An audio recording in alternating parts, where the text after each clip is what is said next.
memuji dan memuliakan Engkau. Kami mau memulai ibadah kami Tuhan.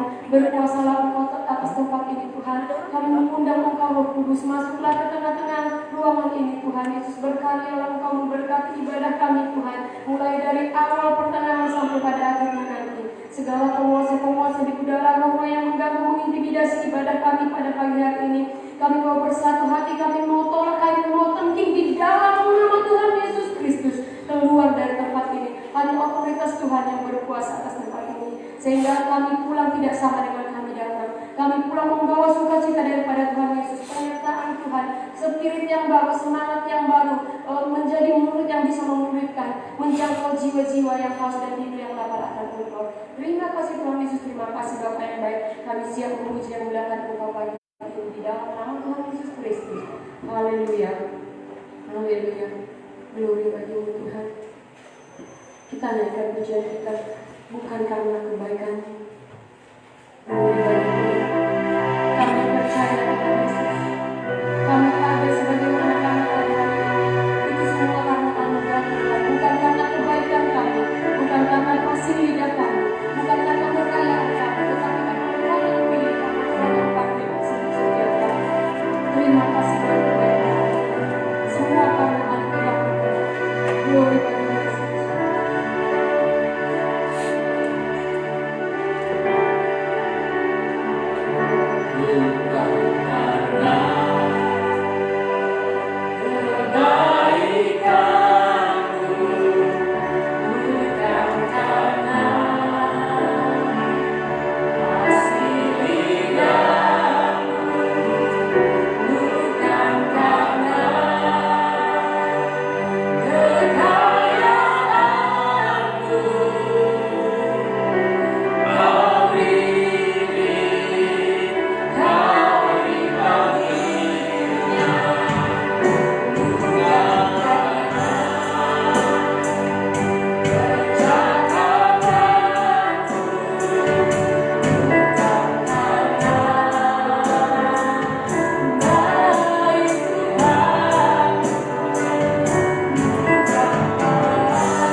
Haleluya.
kasih Tuhan buat kebaikan dalam kehidupan kami.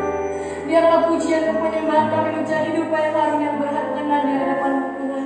Sebagai ucapan syukur kami mau bersorak-sorai, kami mau bersyukur buat setiap kebaikan Tuhan, buat setiap anugerah Tuhan yang sungguh sangat luar biasa dalam kehidupan kami. Kami hamba-Mu mau bersorak-sorai, mau mengucapkan ucapan syukur kami.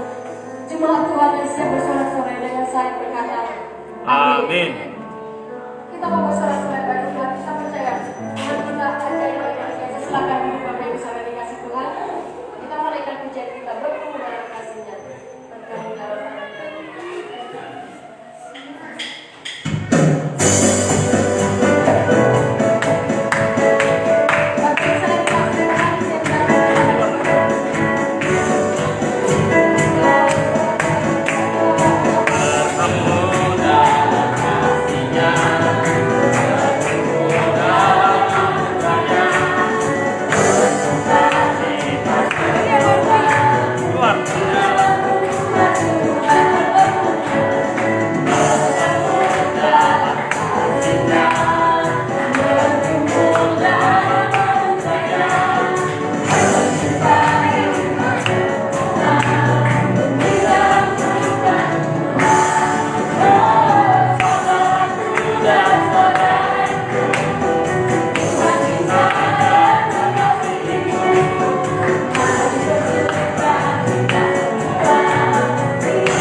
wajah-wajahnya belum ada sukacita, belum ada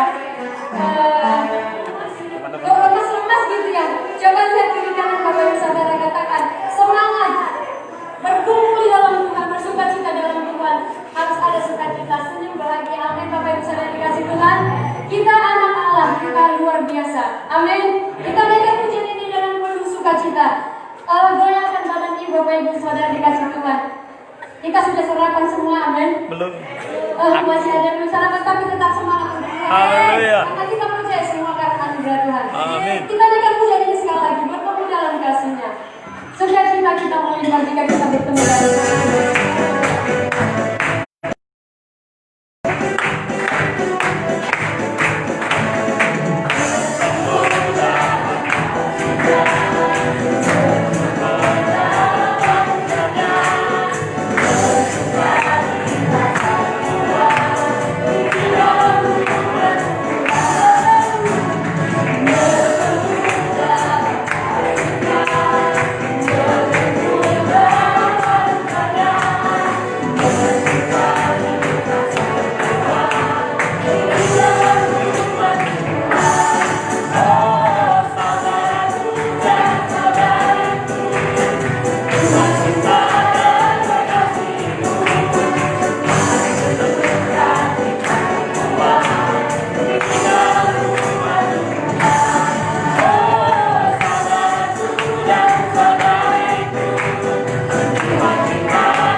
itu mari bersuka-cita selalu. Karena Tuhan suka orang yang suka-cita.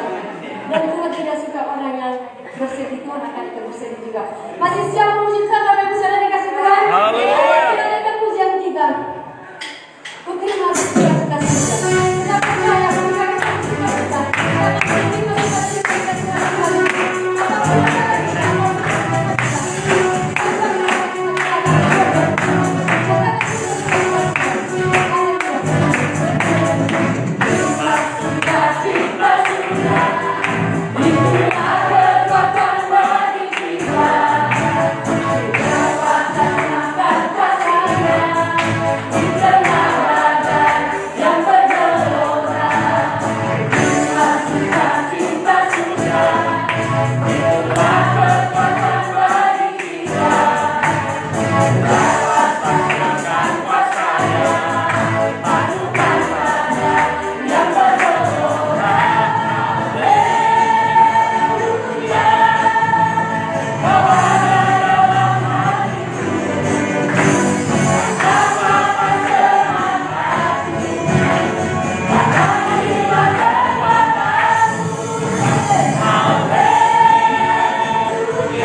Sukacita kami melimpah jika kami bersama dengan Tuhan.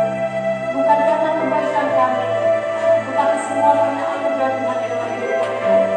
Pagi ini kami siapkan hati kami untuk mendengar kebenaran Tuhan. Berfirman dapat dalam kehidupan kami. Kami yakin Tuhan, saat Kau berfirman yang sakit disembuhkan dan berberat Kau lepaskan Tuhan. Glory bagi Yesus. Katakan, aku yakin saat Kau berfirman. Haleluya Yesus.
melakukan segala sesuatu dalam hidup kami. Dan tidak ada rencanamu yang gagal dalam hidup kami. Sebab Engkau Allah yang luar biasa. Sebab Engkau Allah yang sanggup melakukan segala perkara. Kami bersyukur biarlah melalui setiap ujian dan penyembahan kami Tuhan dapat membawa sukacita dalam hidup kami, dapat membawa menyenangkan hatimu dalam hidup kami. Kami bersyukur sebentar kami akan belajar firman-Mu. Tuhan, Engkau banyak bicara buat setiap kami.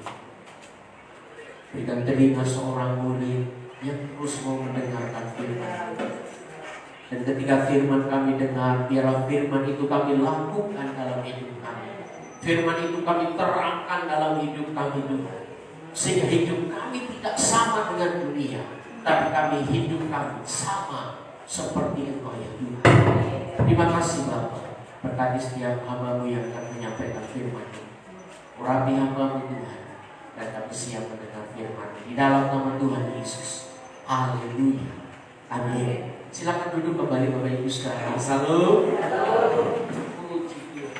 Bagaimana kabarnya? Luar biasa. Masa pandemi ini gak boleh close. Kita ketipkan kanan kiri kita. Tahu jangan dikit ya. Jadi ketipkan kanan kiri kita. Halo. Tapi jangan kedip. Ya. Karena toh gak boleh kan? Gak boleh bersentuhan tangan. Jadi kita ganti dengan kita kedipkan mata kanan kiri kita, tapi jangan kedip. Oke, puji Tuhan Bapak Ibu Saudara. Hari ini kita akan belajar satu kebenaran firman Tuhan yang luar biasa. Kita buka kitab kita di dalam Ibrani pasal 12 ayat yang ke-27 sampai 28. Saya pernah sampaikan ini Bapak Ibu sekalian. Waktu sudah beberapa bulan yang lalu, bahwa kita bersyukur kita punya kerajaan Allah yang tidak tergoncangkan oleh apapun. Saya pernah sampaikan ini, tapi tadi malam ketika saya mengikuti Zoom pria integritas GSJA, ada sesuatu yang Tuhan mau sampaikan kepada kita. Jadi Bapak Ibu, pria-pria integritas yang punya Zoom boleh ikut. Bagus, pembicaranya Edilio. Pak Edilio, beliau adalah dari Abalok Ministry Jakarta. Dia punya pelayanan yang begitu luar biasa. Fokus beliau adalah pelayanan penjangkauan. Jadi beliau ini cukup luar biasa dipakai oleh Tuhan, dan saya sangat diberkati oleh Tuhan malam tadi. Dan kita mau belajar, kita buka kitab kita di dalam Ibrani pasal yang ke-11. Buka aja slide-nya. Buka aja slide-nya kan. Ibrani pasal yang ke-12 ayat yang ke-27. Saya akan bacakan buat Bapak Ibu sekalian. Ungkapan satu kali lagi menunjuk kepada perubahan pada apa yang dapat digoncangkan. Karena ia dijadikan supaya tinggal tetap apa yang tidak tergoncangkan. Ayat 27 ini dulu. Di dalam ayat 27, balik ayat 27 dulu. Nanti baru ayat 28. Di ayat 27 dikatakan kalau berbicara digoncangkan Bapak Ibu sekalian.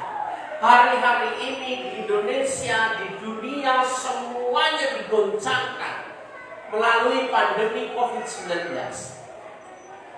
Dan saya yakin dan percaya ini bukan satu kebetulan, tapi ini adalah satu rencana Tuhan yang besar atas Indonesia, atas dunia Bapak Ibu sekalian. Karena firman Tuhan di dalam Ibrani 12 ayat 27 dikatakan satu kali lagi menunjuk kepada perubahan pada apa yang dapat digoncangkan. Hari ini Bapak Ibu sekalian, semuanya digoncangkan oleh Tuhan. Karena apa? Ia dijadikan supaya tinggal tetap apa yang tidak tergoncangkan. Semuanya digoncangkan oleh Tuhan hari-hari ini. Bukan di Indonesia, saya katakan di seluruh dunia mengalami pandemi ini Bapak Ibu sekalian. dan semuanya digoncangkan oleh Tuhan. Tapi Tuhan pengen dalam setiap kehidupan anak-anak Tuhan, hari-hari ini Tuhan pengen lihat supaya apa? Kita tinggal tetap. Amin. Tuhan sedang murnikan hati kita, Bapak Ibu Saudara. Hari-hari ini Tuhan sedang murnikan setiap orang-orang yang percaya supaya apa? Semuanya boleh tergoncangkan, tapi kehidupan orang yang percaya kepada Tuhan, kehidupan orang yang mengenal Tuhan tidak mengalami goncangan, supaya mereka tinggal tetap. Ayat 28, bagaimana caranya supaya kita tinggal tetap? Kita tidak tergoncangkan dengan situasi saat ini yang ada.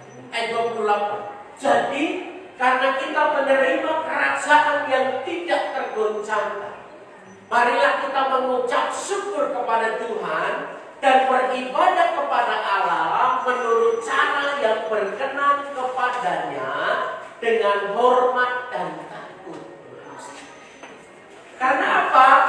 Kenapa Tuhan katakan supaya setiap orang tinggal tetap? Karena apa? Tuhan berikan kerajaan surga yang tidak tergoncangkan oleh apapun. Jadi ini luar biasa, Bapak Ibu Saudara. Jadi kita jangan takut hari-hari ini. Bukan berarti kita jangan takut terus mengabaikan hal yang lain. Karena apa? Tuhan hari-hari ini sedang murnikan iman kita.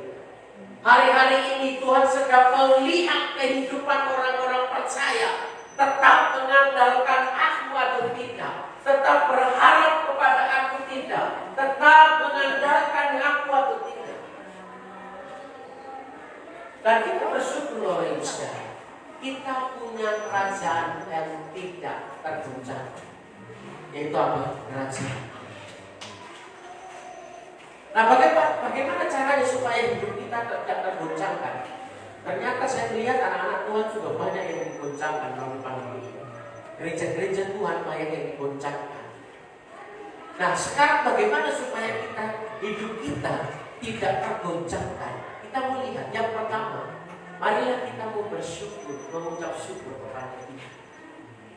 Yang pertama supaya hidup kita tetap, supaya hidup kita tidak digoncangkan oleh apapun, yang pertama kita harus mengucap syukur kepada Tuhan. Amin. Kita mengucap syukur Bapak Ibu Saudara. Karena apa? Kejadian kita ajaib. Yang kedua apa? Kita beribadah kepada Allah menurut cara yang berkenan kepadanya dengan hormat dan takut. Saya mau fokus di kata beribadah ini, Bapak Ibu Saudara. Kita mau lihat di dalam Roma pasal yang ke-6. Roma pasal yang ke-12. Saya fokus di yang kedua, supaya kita tidak tergoncangkan. Yang pertama, kita harus selalu mengucap syukur kepada Tuhan. Yang kedua, kita mau terus beribadah kepada Tuhan dengan hati yang takut dan gentar. Kita mau lihat ibadah sesungguhnya itu seperti apa sih? Ibadah yang sejati seperti apa? Kita mau buka di Roma pasal 12 ayat yang pertama. Firman Tuhan berkata begini, Bapak Ibu Saudara. Karena itu saudara-saudara, demi kemurahan Allah, aku menasihatkan kamu supaya kamu mempersembahkan tubuhmu sebagai persembahan yang hidup, yang kudus dan yang berkenan kepada Allah. Itu adalah ibadahmu yang sejati. Janganlah kamu menjadi serupa dengan dunia ini, tetapi berubahlah oleh pembaharuan budimu, sehingga kamu dapat membedakan manakah kehendak Allah, apa yang baik, yang berkenan kepada Allah, dan yang sempurna. Buka slide-nya aja. Kita tolong buka slide-nya supaya saya bisa menjelaskan. Nah, Bapak Ibu Saudara, menurut Roma pasal 12 ayat 1 sampai 2, ternyata ibadah yang sejati itu adalah ibadah yang mempersembahkan tubuhnya sebagai persembahan yang hidup, yang kudus dan yang berkenan kepada Allah itu adalah ibadahmu yang sejati. Yang kedua, ibadah yang sejati adalah ibadah kita tidak serupa dengan dunia ini, tetapi berubahlah oleh pembaharuan budi. Ternyata Bapak Ibu Saudara, beribadah kepada Tuhan bukan hanya kita datang kepada Tuhan, kita memuji Tuhan, kita menyembah Tuhan, tapi ibadah yang sejati sesungguhnya adalah ibadah yang mempersembahkan tubuh kita sebagai persembahan yang hidup, yang kudus, dan yang berkenan kepada Allah. Firman Tuhan katakan itu ibadah yang sejati. Nah, kita mau buka ibadah slide selanjutnya. Nah, ibadah yang sejati itu seperti apa sih? Ternyata Bapak Ibu Saudara, ibadah yang sejati itu adalah ibadah yang pertama mempersembahkan diri. Di dalam 1 Korintus pasal 6 ayat 19. Tidak usah dibuka ayatnya, yang tetap aja di situ ayatnya sudah saya tulis. Di situ firman Tuhan berkata begini, ibadah yang sejati itu yang pertama adalah mempersembahkan tubuh.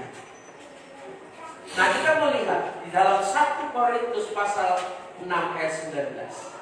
Atau tidak tahukah kamu bahwa tubuhmu adalah bait Roh Kudus yang diam di dalam kamu, Roh Kudus yang kamu peroleh dari Allah, dan bahwa kamu bukan milik kamu sendiri. Bapak Ibu Saudara, dalam 1 Korintus pasal yang ke-6 ayat 19 dikatakan, atau tidak tahukah kamu bahwa tubuhmu adalah bait Roh Kudus yang diam di dalam kamu, Roh Kudus yang kamu peroleh dari Allah, dan bahwa kamu bukan milik kamu sendiri. Nah, Bapak Ibu Saudara, ternyata ibadah yang sejati yang pertama itu adalah mempersembahkan tubuh. Kita buka terjemahan lain, buka slide selanjutnya. Saya sudah tulis ada terjemahan yang lain yang mempermudah memperjelas kita. Di dalam ini 1 Korintus 6 ayat 19. Saya tadi pagi coba cari literatur terjemahan yang lain. Itu terjemahan literatur itu adalah terjemahan harafiah, terjemahan secara kata. Dikatakan seperti ini, kamu bahwa tubuhmu adalah bait Roh Kudus di dalam kamu yang kamu miliki dari Allah, dan bukan dari dirimu sendiri. Karena kamu telah dibeli oleh harga, muliakanlah Allah dengan tubuhmu. Yang kedua, di dalam terjemahan dalam dinamis, terjemahan dinamis ini adalah terjemahan naskah aslinya. Dikatakan bahwa tidak tahukah kamu bahwa tubuhmu adalah tempat tinggal Roh Kudus. Roh Kudus tinggal di dalam tubuhmu. Allah yang memberikan tubuhmu, bukan kamu sendiri. Tubuhmu adalah miliknya Allah, bukan milikmu sendiri. Karena kamu telah dibeli lunas dengan satu harga, sehingga kamu dapat mempergunakan tubuhmu yang sudah dibeli tersebut untuk memuliakan. Lebih jelas di naskah aslinya. Kenapa sih mempersembahkan tubuh itu adalah ibadah yang sejati? Karena apa Bapak Ibu Saudara? Karena di dalam tubuh kita itu ada bait Roh Kudus. Ternyata ibadah yang sejati itu adalah ibadah yang mempersembahkan tubuh. Kalau bicara tubuh berarti di dalam tubuh ada jiwa dan roh. Kenapa kita harus mempersembahkan tubuh kita? Karena di dalam tubuh kita ada bait Roh Kudus yang diam di dalam. Oleh sebab itu tubuh kita ini bukan milik kita sendiri. tubuh kita ini adalah milik Allah. Kenapa? Karena tubuh kita bukan milik kita sendiri, tetapi milik Allah. Karena semuanya sudah ditebus oleh Allah di pengorbanannya di atas kayu salib. Jadi kita tidak ada hak atas tubuh kita, Bapak Ibu. Oleh sebab itu Tuhan mau dalam hidup kita mempergunakan tubuh kita untuk memuliakan nama Tuhan. Jangan kotori tubuh kita dengan hal-hal yang tidak benar. Karena apa? Kita tidak punya hak atas tubuh kita. Karena tubuh kita adalah milik Allah.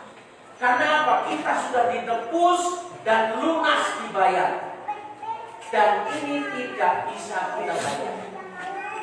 Dengan cara bayarnya bagaimana? Kita mempersembahkan tubuh kita, mempersembahkan hidup kita kepada Tuhan. Jadi kita tidak sesuka hati kita jadikan tubuh kita ini dengan semaunya sendiri.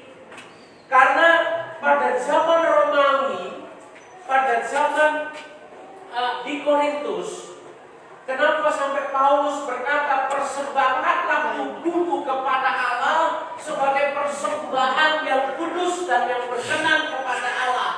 Kalau kita lihat sejarahnya, Bapak Ibu Saudara, kalau kita melihat latar belakang kitab Korintus ini, ternyata bahwa Bapak Ibu Saudara, kota Korintus ini terkenal dengan masyarakat yang mereka menggunakan filsafat Yunani.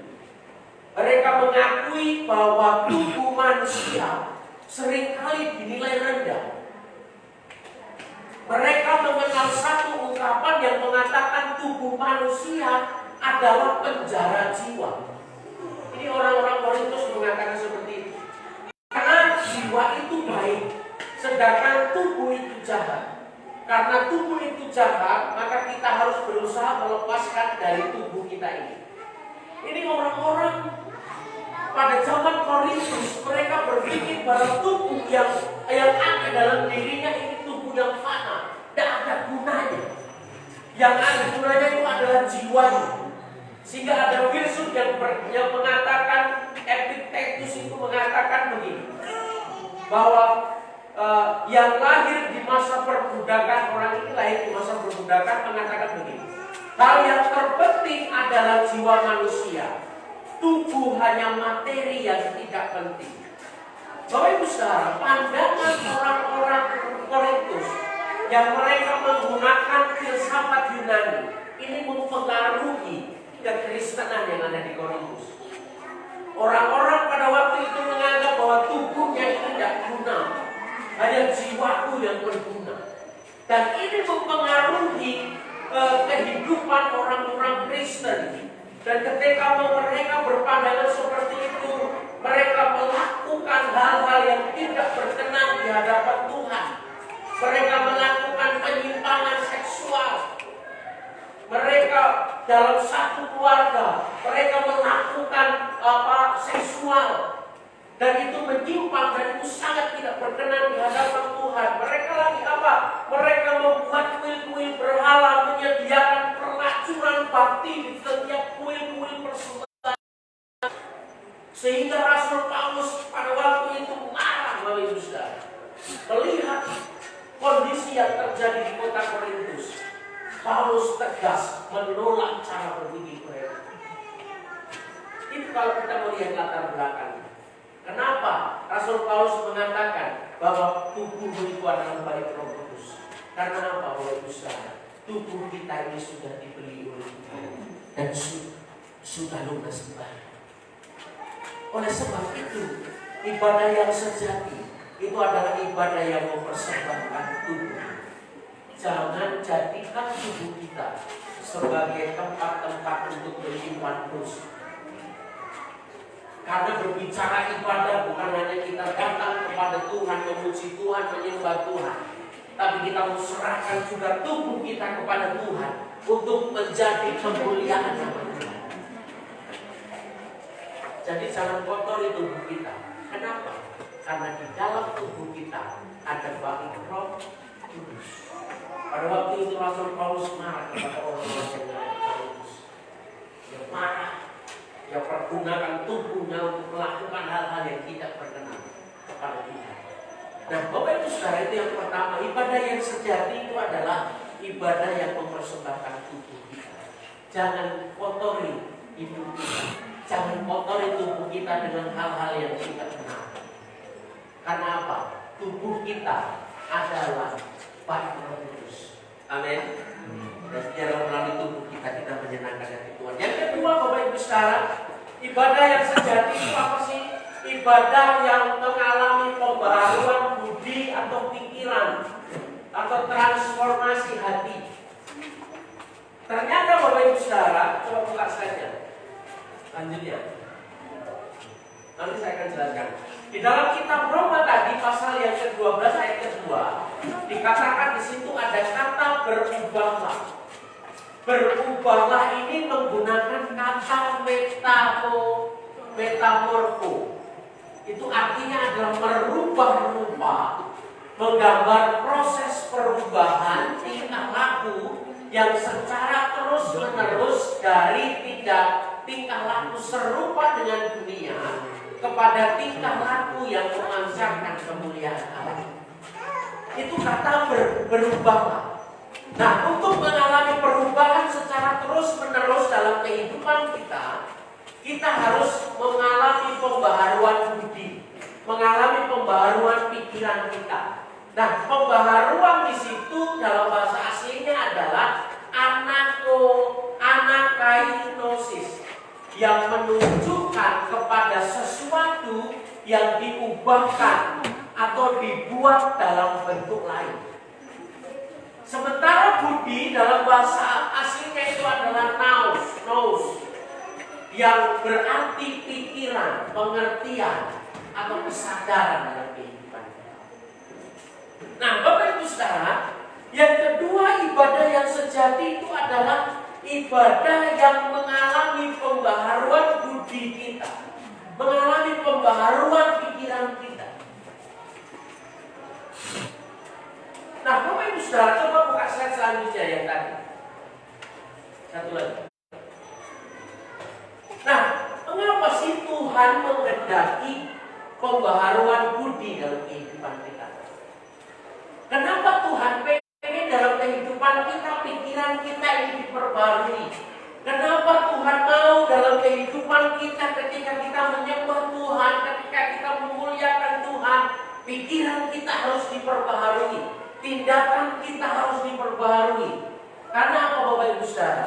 Kenapa Tuhan menghendaki pembaharuan budi atau pikiran kita? Karena pikiran merupakan pusat dari pengambilan keputusan.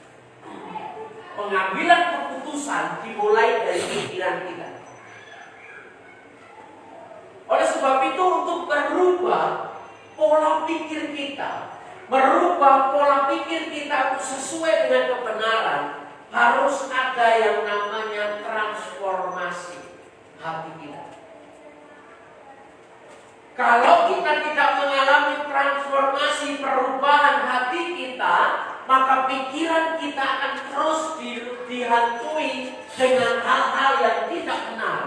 Pikiran kita akan terus mempunyai satu pikiran yang terus tidak benar di hadapan Tuhan. Melalui pikiran kita, hati kita harus mengalami perubahan. Kenapa Tuhan bicara hati? Kenapa hati kita yang harus dirubah? Amsal bilang kenapa? Karena di dalam hatimu adalah apa? Pancar kehidupan. Akan terpancar kehidupan. Di dalam hati kita ini akan terpancar kehidupan. Nah, oleh sebab itu Bapak Ibu Saudara, kita harus merubah pola pikir kita, hati kita. Jangan kita isi hati kita dengan hal-hal yang tidak baik. Jangan kita isi hati kita dengan hal-hal yang tidak menyenangkan hati Tuhan. Kita sakit hati, kita marah dengan orang lain, kita sakit hati dengan orang lain, penuh dengan kepahitan dalam hati kita. Kalau itu masih terjadi, kita tidak akan mengalami pembaharuan budi kita, dan ibadah kita tidak akan mengalami ibadah yang sejati, yang berkenan kepada Allah. Karena apa? Kita masih simpan dendam dalam hati kita. Kita masih simpan sakit hati dalam diri kita. Kita masih simpan kebencian dalam diri kita dengan sesama kita. Nah, kita harus lupa ini semua dalam kehidupan kita. Ibadah yang sejati adalah ibadah yang mengalami pembaharuan pikiran kita. Untuk kita mengalami pembaharuan pikiran kita, kita harus merubah hati kita. Karena ketika hati kita benar, sesuai dengan kebenaran firman Tuhan, ketika pikiran kita sudah mulai melakukan hal satu tindakan yang tidak benar, hati kita akan merasa, oh ini tidak benar, maka tidak akan lakukan. Nah, kita mau coba lihat, saya gambar supaya kita bisa nangkep gambar yang di poin 2 tadi. Nah, Bapak Ibu Saudara, apa arti gambar ini? Saya berikan gambar ada 4. Yang pertama itu adalah ruang tamu, yang kedua itu adalah tempat tidur, yang ketiga itu adalah perpustakaan, yang keempat itu adalah gudang. Nanti saya akan coba, ini ilustrasi yang saya akan sampaikan. Nah, Bapak Ibu Saudara, kenapa kita tidak mengalami pembaharuan pikiran, pembaharuan hati kita? Karena kadang kita mengizinkan Roh Kudus itu hanya masuk di dalam ruang tamu kita. Kenapa orang sulit mengalami pembaharuan pikiran dalam dirinya? Kenapa orang sulit mengalami perubahan dalam hatinya? Karena orang itu hanya mengizinkan Roh Kudus itu hanya di ruang tamu saja. Ruang tamu bicara apa? Di situ ada satu keluarga, ada satu hubungan orang tua, anak, istri, satu hubungan. Di dalam ruang tamu ini bicara tentang suatu hubungan dalam keluarga ini. Nah, tapi kebanyakan orang mereka hanya mengizinkan Roh Kudus itu masuk hanya di ruang tamunya saja. Sehingga orang itu akan sulit untuk mengalami perubahan pikiran, mengalami perubahan hati, karena masih ada yang ditutup-tutupi. Roh Kudus tidak diizinkan leluasa tinggal dalam diri kita, tetapi Roh Kudus hanya diizinkan Roh Kudus cukup di ruang tamu saja. Kalau bicara ruang tamu pasti kan rapi, bagus gitu kan. Porsinya harus bikin bagus-bagus. Jadi kelihatan sementara baik-baik saja. Seperti tadi malam istri saya sama anak saya itu kalau di RCTI jam 9 malam itu ada sinetron Ikatan Cinta, Ikatan Cinta. Mau udah mau saya nonton karena apa? Mereka berdua sudah nonton itu. Dan dikatakan mereka ini sudah menikah, tapi dalam pernikahan mereka tidak harmonis. Tidurnya sendiri-sendiri. Suaminya tidur di kamar yang besar, istrinya tidur di kamar yang paling kecil. Dan suatu kali bapaknya datang, bapaknya sudah curiga, kayaknya anakku tidak bahagia. Sehingga bapaknya ngambil keputusan dia mau buktikan kecurigaannya ini benar apa enggak. Dia mampir ke rumahnya mau tidur di rumah mantunya. Wah, mantunya kedandapan. Tahu kedandapannya? Labakan. Labakan. Waduh, gimana tadi sedang marah-marahan dengan istriku, malah orang tua datang. Mau tidak mau dia harus hampiri istrinya. Kita pura-pura baik di hadapan orang tua kita. Ini salah satu contoh Bapak Ibu Saudara. Orang kenapa sulit untuk mengalami perubahan pikiran, mengalami perubahan dalam hatinya karena mereka hanya mengizinkan Roh Kudus tinggal dalam ruang tamunya saja. Nah, itu 13 ayat 4 di dalam Ibrani pasal 13 ayat 4. Kita mau lihat ini. Dalam Ibrani pasal yang ke-13 ayat 4.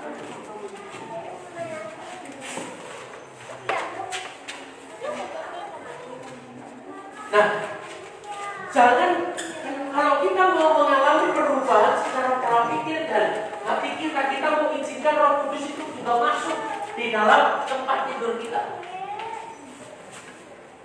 Ruang kamar kita bicara tentang keintiman kita dengan keluarga. Nah, di dalam Ibrani 13 ayat 4, hendaklah kamu semua penuh dengan hormat terhadap perkawinan dan janganlah kamu mencemarkan tempat tidur. Sebab orang-orang sundal dan penzina akan dihakimi Allah. Saudara, perzinahan itu bukan hanya ketika kita melakukan secara fisik. Bukan. Perzinahan itu juga bisa di dalam pikiran kita. Nah, Bapak sering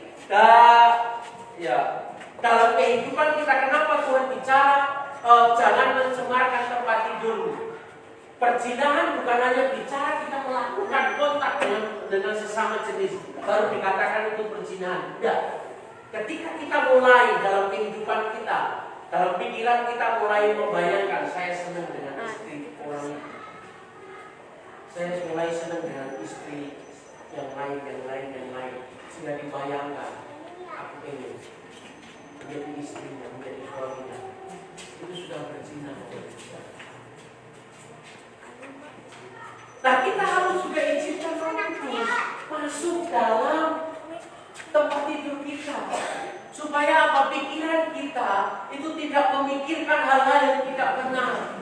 Senangnya nonton, kalau kita sebagai laki-laki senangnya nonton perempuan miskin. Tahu perempuan miskin ya? Sampai miskinnya, Bapak Ibu Saudara, tidak kuat beli bahan, ya kan? Sampai miskinnya tidak kuat beli bahan. Nah, inilah yang dikatakan sudah di dalam tempat tidur. Makanya firman Tuhan, jangan cemarkan tempat tidurmu. Kalau orang laki di dalam kamarmu masih kamu memikirkan yang lain, lihat istri orang, bodinya, lihat istrinya, istri orang lain kayak kita Spanyol, lihat ini, woi bulat gitu. Kalau itu yang terjadi dalam pikiran kita, itu sudah perzinahan. Begitu juga dengan ibu-ibu. Kalau ibu-ibu mau dirubah dalam pola pemikiran hati kita, izinkan Roh Kudus juga masuk dalam tempat tidur kita. Hati dan pikiran kita terus dimurnikan oleh Tuhan. Tidak memikirkan hal-hal yang tidak benar. Tidak memikirkan hal-hal yang itu membuat Tuhan marah dalam hidup kita, sehingga Roh Kudus tidak keluar setia dalam hidup kita. Yang ketiga apa tadi? Tempat apa lagi? Izinkan juga Roh Kudus itu tinggal di dalam perpustakaan kita. Di dalam perpustakaan pasti di situ ada buku-buku, mungkin buku filsafat, buku dunia, tapi kebanyakan di perpustakaan kita banyak buku-buku dunia. Ini bicara apa? Pikiran kita, pengetahuan kita.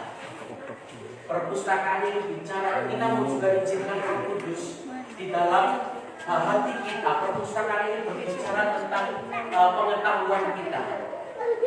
Karena apa? Banyak orang yang ketika sudah mengerti, memiliki pengetahuan yang banyak, orang itu cenderung akan menjadi sombong.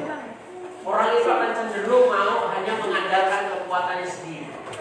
Nah, kita mau juga libatkan Roh Kudus. Izinkan Roh Kudus itu masuk dalam pikiran dan pengetahuan kita. Supaya apa? Kita terus setiap hari mengandalkan Tuhan dalam hidup kita. Kita setiap hari mengalami perubahan, transformasi terus. Pikiran dan hati kita terus diubahkan oleh Tuhan. Sehingga ibadah kita berkenan di hadapan Tuhan. Tubuhnya di sini tapi mikirin kemana dan orang ini. Padi dulu kompornya belum dimatikan belum, airnya dimatikan belum, pikirannya kemana-mana. Kalau itu yang masih terjadi, bagaimana kita mau menyenangkan hati Tuhan? Pikiran kita ada di mana-mana. Nah, kalau engkau mau mengalami perubahan Tuhan dan pikiran, izinkan Tuhan juga masuk dalam perpustakaan. Perpustakaan bicara tentang pengetahuan kita. Jangan kita mengandalkan kekuatan kita, tapi kita mau mengandalkan Tuhan dalam hidup kita. Amin. Kalau kita mau mengalami pembaharuan budi dan hati kita, izinkan Roh Kudus masuk sampai ke gudang, tempat barang-barang yang tidak terpakai. Itu bicara apa? Manusia lama kita. Izinkan Roh Kudus masuk ke dalam gudang-gudang kita, masa lalu kita, masa lama kita. Izinkan Roh Kudus masuk sampai ke situ, sehingga hidup kita dipulihkan. Karena apa? Benar Bapak Ibu Saudara, kita sudah ditebus oleh Tuhan dan kita sudah mengalami pembaharuan mengalami diselamatkan oleh Tuhan. Tapi kita masih dibungkus manusia lama kita. Dan kadang manusia lama kita ini yang merepotkan kita. Kadang manusia lama ini yang membuat kita terus sedikit-sedikit kecewa dengan Tuhan, sedikit-sedikit marah dengan Tuhan. Karena apa? Roh Kudus tidak kita izinkan sampai ke dalaman hidup kita. Nah, kalau kita mau mengalami pembaharuan pikiran kita, supaya ibadah kita terus setiap hari berkenan di hadapan Tuhan, izinkan Roh Kudus masuk ke dalam seluruh kita. Supaya apa? Kita dimurnikan oleh Tuhan, kita dibersihkan oleh Tuhan. Tidak ada kebencian lagi yang kita, tidak ada kepanikan lagi yang kita, tidak ada apa dalam hati kita menyimpan misteri, bodoh, marah dengan yang lain. Kalau Roh Kudus mengizinkan berkuasa dalam hidup kita seluruhnya, maka tidak ada lagi dalam hidup kita. Hati kita bersih. Orang boleh mengata-ngatai kita, orang boleh membicarakan kita, orang boleh mengata-ngatai kita. Ketika hati kita sudah bersih, kita bisa mengampuni orang. Amin. Karena hati kita sudah beres. Nanti saya akan bicara tentang pengampunan. Kita bisa mengampuni orang.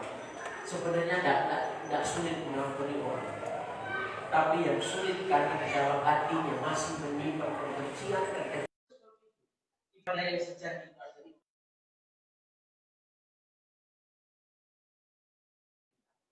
Kita terus hidup menyenangkan Tuhan. Amin. Itu yang kedua.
Karena apa? Kita adalah satu tubuh. Lihat saudara kita sedang jatuh ke syukuri, kamu kan sudah menyakiti hati.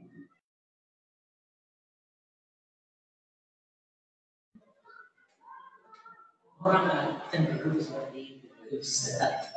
Iya ya, senang. Kalau orang lain lihat susah, apalagi itu musuh kita, pastor turun, sopur. Ibadah yang sejati berdasar. Karena Allah firman Tuhan tadi berkata kita adalah satu dari tubuh yang lain harus dipenuhi. Ketika satu mengalami,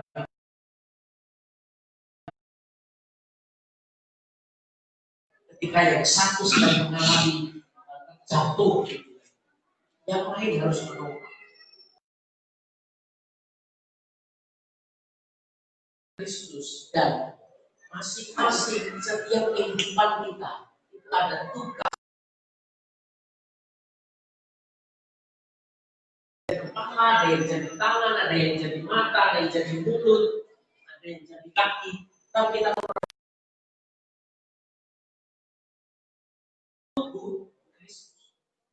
boleh ada perbedaan, tapi jangan jadikan perbedaan itu kita menghakimi yang lain. Justru dengan perbedaan saling menghargai.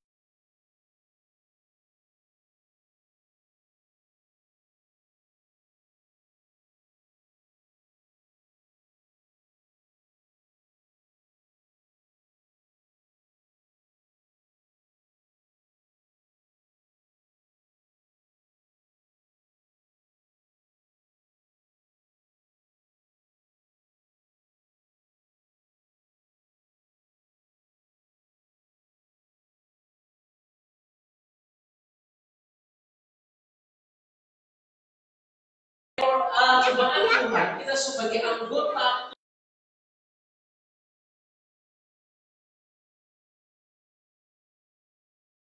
satu dengan yang lain. Karena kita adalah satu tubuh, tidak ada istilah orang asing dan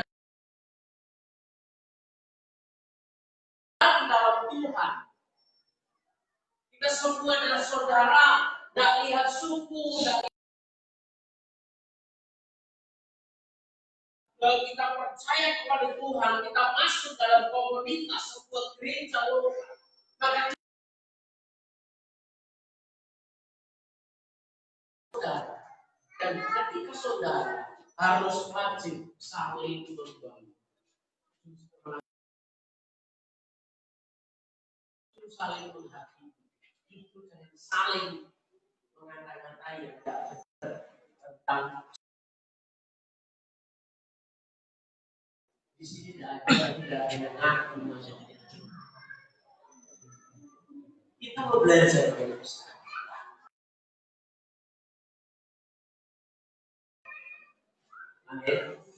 Ketika ini terjadi, maka kita akan begitu.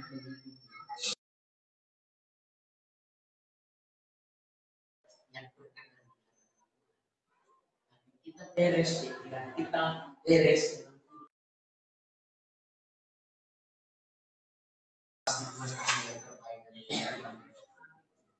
Tapi kalau Tuhan melihat diri kita beres, kalau kita kata tunggu supaya kamu beres.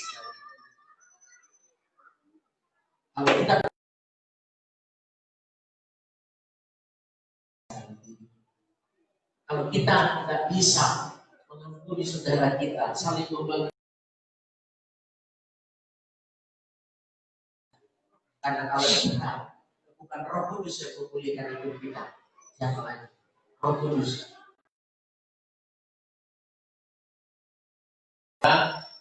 Izinkan Roh Kudus masuk dalam keseluruhan hidup kita.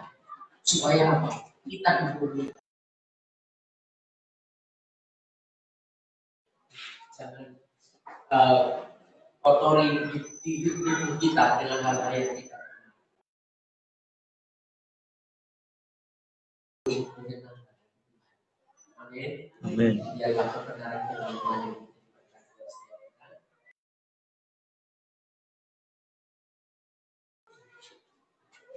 Itu Allah yang luar biasa.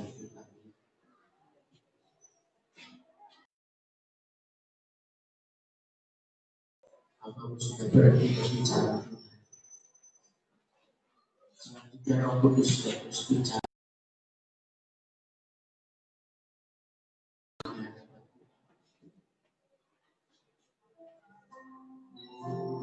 Bahaya seperti hati tulus sekali. Tuhan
Setiap hati kami,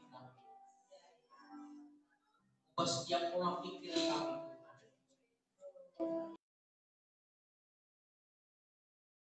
kami sama seperti kasih-Mu.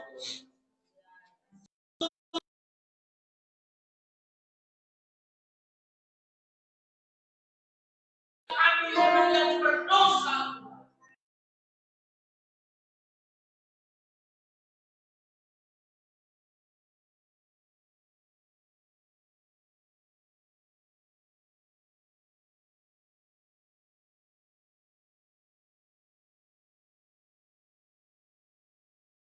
hidup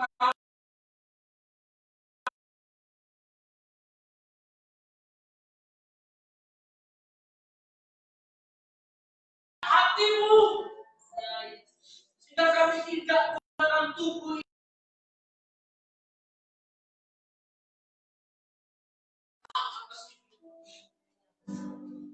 kami mau pergunakan seluruh hidup kami, mau menyenangkan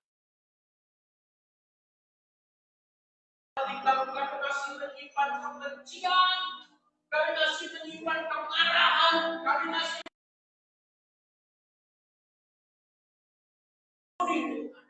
hari ini Tuhan, kami mau bertobat di hadapan Tuhan. Aku serahkan hatiku, biarlah menyenangkan hati-Mu. Ampuni kami, kami yang bersalah kepada kami, seperti kami juga mengampuni bukan kami.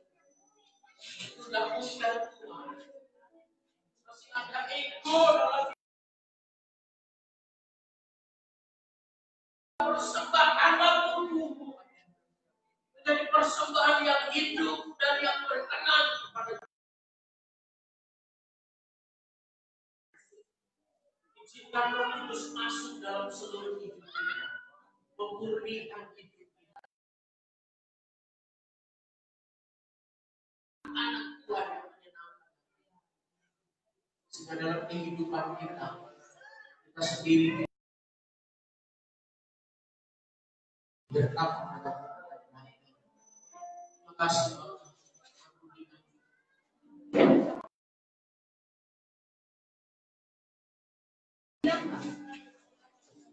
Kami dalam Tuhan dalam kehidupan. Kami serahkan seluruh hidup kami. Dan hidup kami dengan kuasa Tuhan. Yesus. Pagi hari ini kami mengambil komitmen Tuhan. Prosedur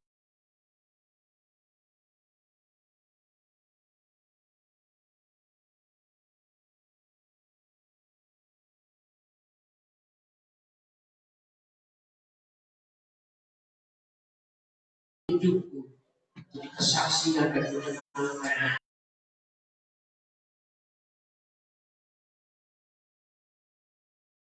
Bukan setiap kami jemaat untuk kami sama seperti ini. Satu berikan kepada kami. Terima kasih Bapak. Terima kasih.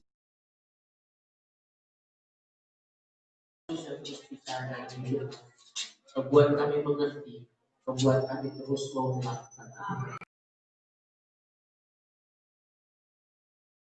Amin. Akan berikan kepada Tuhan.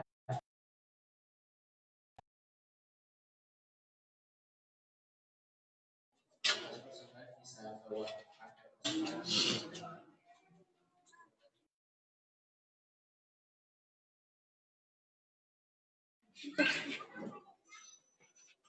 beberapa saya lihat ada yang baru tadi.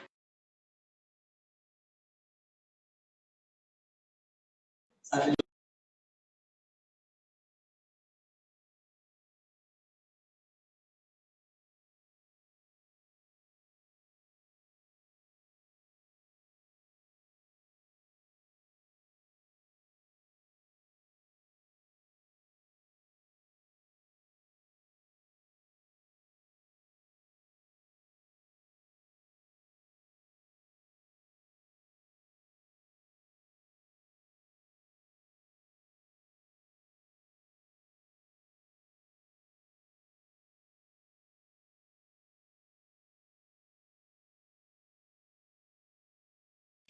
masuk ke sini.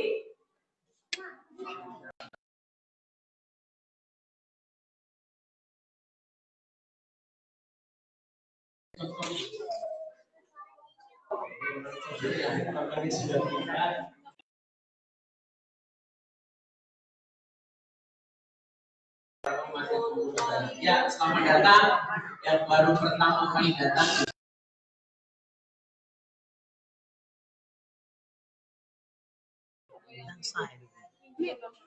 Ada pengumuman dari gereja ada?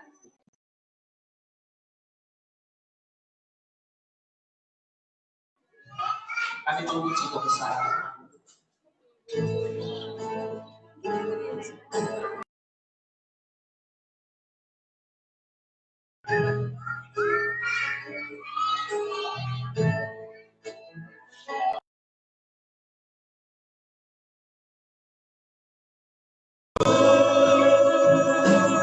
Jika besar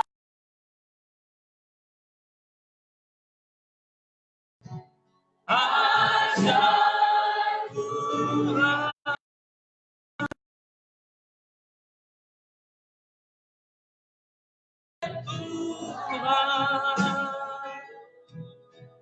kami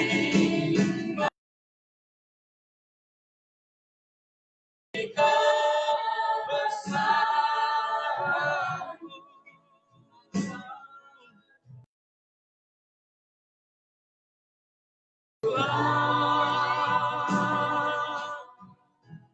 ajaib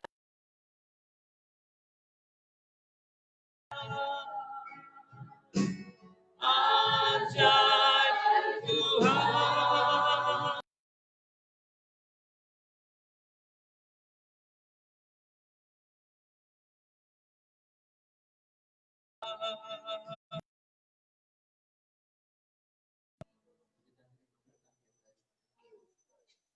Sebelum kita terima berkat, kita berdoa seperti doa yang Tuhan ajarkan kepada kita.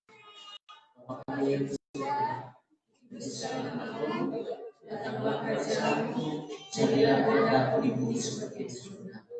Karena kami pada hari ini makanan kami yang bertumbuh, dan ampunilah kami kesalahan-kesalahan kami, seperti kami juga mengampuni orang yang bersalah kepada kami.